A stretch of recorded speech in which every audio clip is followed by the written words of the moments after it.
Hi అండి. నేను మీ ప్రణతిని. నా ఛానల్‌ని సబ్స్క్రైబ్ చేసుకున్న ప్రతి ఒక్కరికి థాంక్ యూ సో మచ్ అండి.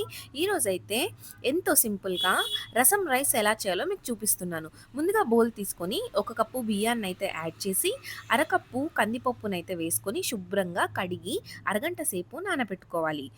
నానబెట్టుకున్న మిశ్రాన్నయితే కుక్కర్‌లో వేసి పెద్ద సైజు టమాటోస్‌నయితే వేసుకొని,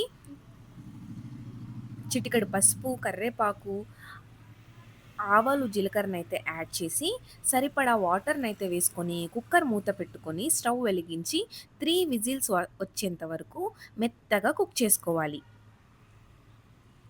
కుక్కర్ మూత తీసి, అన్నాన్నయితే బాగా మెదుపుకోవాలి.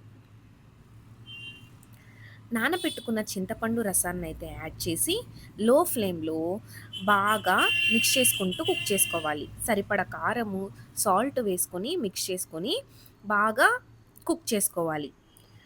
ఇంట్లోనే ప్రిపేర్ చేసి పెట్టిన సాంబార్ మసాలానైతే కొద్దిగా యాడ్ చేసి, మిక్స్ చేసుకుంటూ కుక్ చేసుకోవాలి. సెపరేట్‌గా పాన్ తీసుకొని,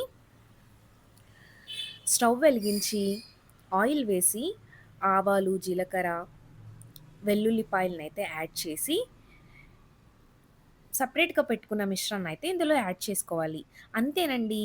రసం రైస్ అయితే రెడీ అయింది. ఒకసారి ఇలా ట్రై చేసి చూడండి. చాలా టేస్టీగా ఉంటుంది. థాంక్ యూ అండి.